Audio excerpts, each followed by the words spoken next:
Jim Flaherty, very, very funny impressionist. He's been on, he was a billion dollar Ted for the WWE. He's been on The Sopranos, he's been on Law and Order. He'll be on in just a second. But before that, we get a little political. We had a special guest drop in. Ladies and gentlemen, please welcome a new candidate for the presidency of the United States, Donald Trump.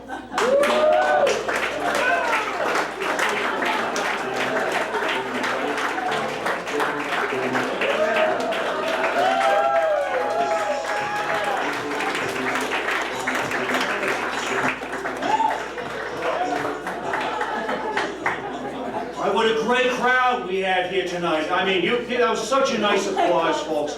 I mean, you are worth every penny of the $50 I paid each of you to be here tonight for my campaign. Thank you. Thank you. Right now, the reason I'm running is we have no leadership in Washington. What we have are politicians who are controlled by their lobbyists and their big donors.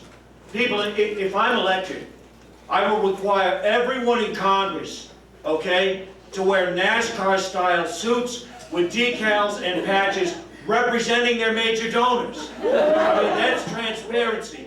Can you imagine Congress? All right, the chair recognizes the senator from Big Oil, or the senator from Big Labor. I mean, this is just what we should have. This is transparency. You see, I don't need the lobbyists and big donors. I've got my own money. I'm a rich guy.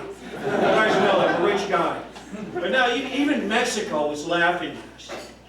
I would build a great wall on our southern border. And I would do it inexpensively, all right?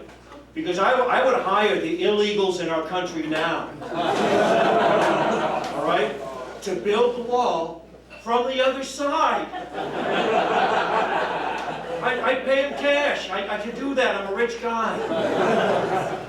But folks, right now, I mean, no one knows what's going on in Washington. And it's like the future of our country. It's like this dense, thick fog. And it's going to take a dense, thick leader to see us through. I am that man.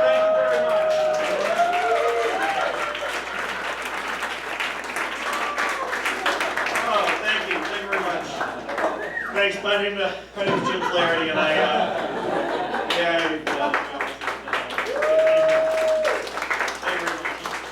I just turned 61. Wow. Thank you. Thank you very much.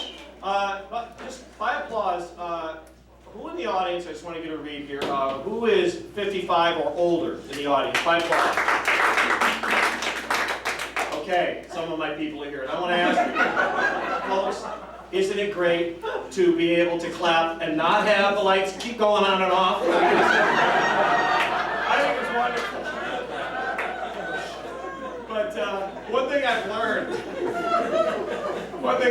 that was new, thank you. One thing I've learned about this age is that each decade we age, okay, go from your 30s to your 40s, 50s, and so on.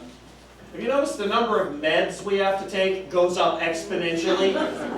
Oh yeah, I mean, it's to a point where you folks have been at family gatherings, you used to talk about more interesting things. Now it's you're talking about, what meds you take and what surgeries you just had. I mean, that's what people my age talk about. Like last time I saw my older brother, we're taking our morning meds, and the sibling rivalry, even at this age, never goes away. So it's like, well, Jimmy, I see you're taking 40 milligrams of simvastatin.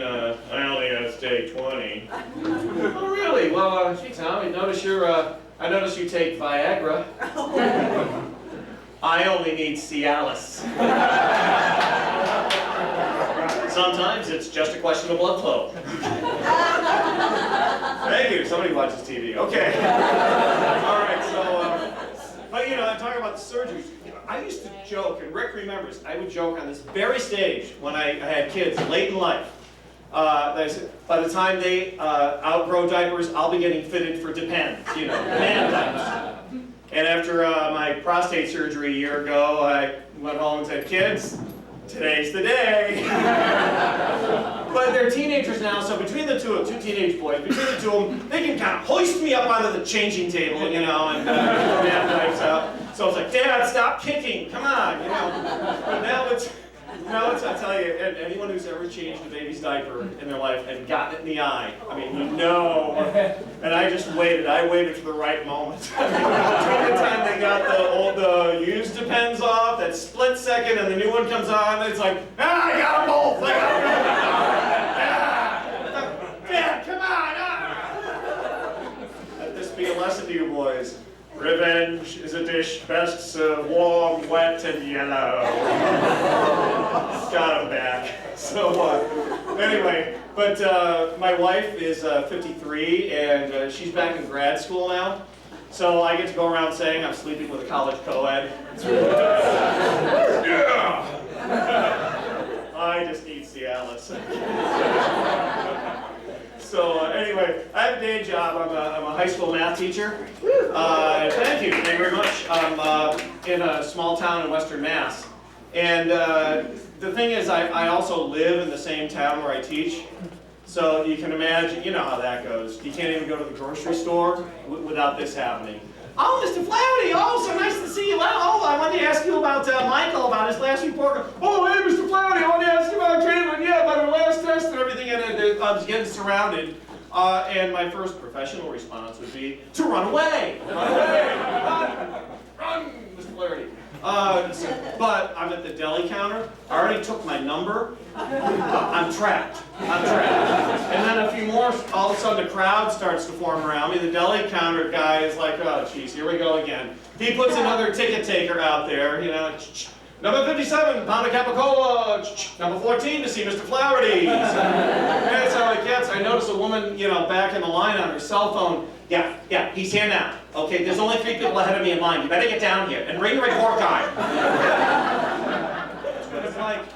I love the parents. I love the parents in town. In fact, my favorite time of the year is when the parents come up to the high school and spend quality time with the teachers. Now, I think you guys call it parent-teacher conferences, right? Yeah, I call it apple doesn't fall far from the tree. After a night of that, I go back into the class the next morning, I look around the room, yeah, all their issues make a lot of sense now. Oh, the report cards, they're all computer generated, homogenized and everything, and way too politically correct. Yeah, I mean, it's Massachusetts. What do you expect? I mean, we can't have any comments sound negative. I mean, we don't want to hurt their self-esteem. So, anyway, 40 years ago, we could have written comments like, child is uncontrollable. Well, today, it's got to be, child is spirited. 40 years ago, child is disruptive. Today, acts independently. Back then, draws pictures instead of doing work. Today, creative. You know, if you're going to preset the comments, give us ones we can use, for goodness sake.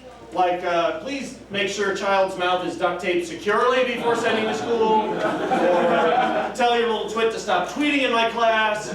Or my favorite, you know, your kid's a complete idiot. Please stop having children.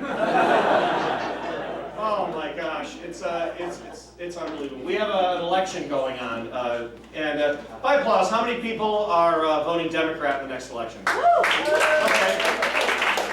By applause, how many Republican? Yep, we're in Cambridge. By applause, how many people feel like, what's the difference? They're all a bunch of liars and hypocrites anyway. Yeah, we got this $18 trillion national debt. I mean, come on, what if we managed our money like Washington manages our money? I mean, really, maybe it's time the president got the same credit collection calls that we would. Okay, can you imagine? Hello. Yes, hello, is this Mr. Obama Barack? Actually, Obama's my last name. This is Sue Lee from Chinese National Bank. How are you today? Mr. Obama, we checking our account. We see our outstanding balance of 17.9. Oh, one moment. Oh, now $18 trillion. No, we not received minimum monthly payment of $400 billion yet. Can we take care of that over the phone today? Well, we just need a little more time. We get paid Tuesday. Okay, so I post a check for you for next Tuesday, authorized by Mr. Barack Obama for $400 billion. Please hold for confirmation number is 2. Just 2? Yeah, because you know number 1 no more, Yankee dog.